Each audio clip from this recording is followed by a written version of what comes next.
Hey Google, what's the weather today?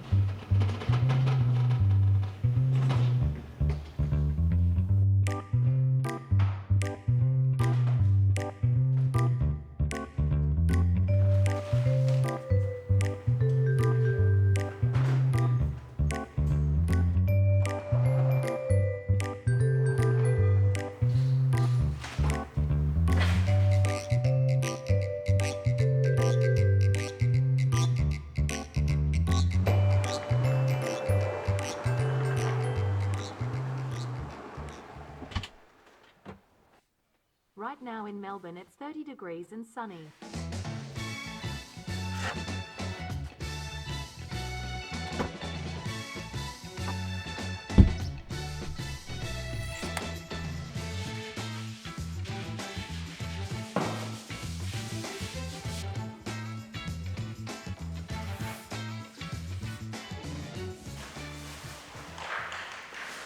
Equal parts A and B.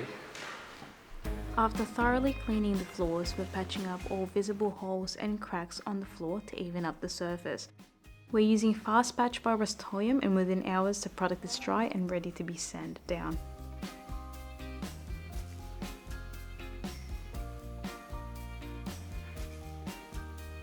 The surface that we're working on is severely imperfect, and so there are all these tiny little holes and little cracks spread across the entirety of the garage floor.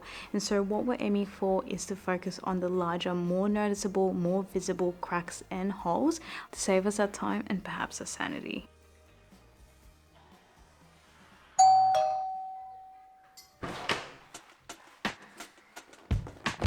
This is Rocksolid by Rust-oleum. It's a polycuramine floor coating that claims to be 20 times stronger than epoxy.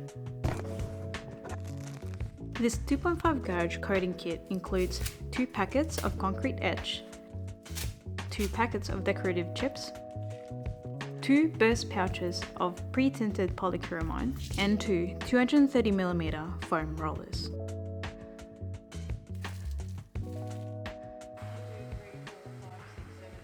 We're thoroughly mixing 1 packet of etching powder with 8 litres of water. Now working in 3x3 sections, before we pour our etching solution straight onto the floor, we're pre-wetting our surface first with water. Etching these concrete floors will make it more porous. That way when we apply the coating later, it will adhere to the surface better, making it last longer. We're scrubbing our solution in both horizontally and vertically to make sure that we're covering all the surface. Once we're done with this section, we're washing everything off and moving on to the next. You'll notice that your surface is now more rough and has more grip. That just means that the solution is definitely working. Final section.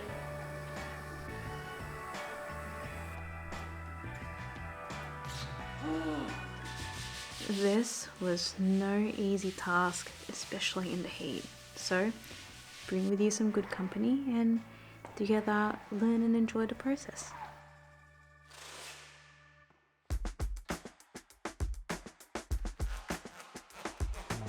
The instructions advocate for working in 3x3 meter sections, and the aim is not to back yourself into a corner.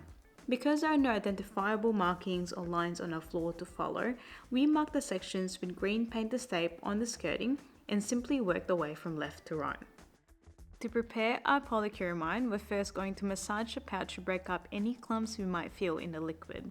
Then we're going to combine the pouch components, parts A and B, by simply placing it on the ground and rolling it from part A towards part B. The pressure will then force the middle seal to burst, allowing both parts to mix together.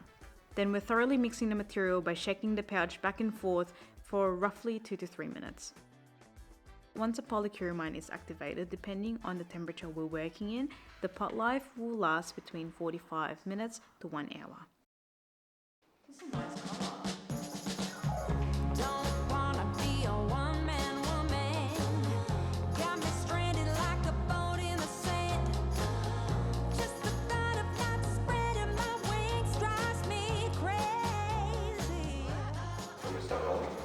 If we were using a brand new brush or a brand new paint roller, I would first ensure that it's thoroughly soaked with the product that I'm using before I begin. This way the product will spread evenly onto the surface instead of fighting in between adhering onto the floor or getting absorbed by the paint roller.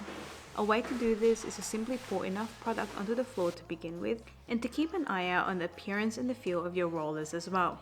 If it's too dry and grippy, it may mean that you're spreading the polycuramine on too thinly.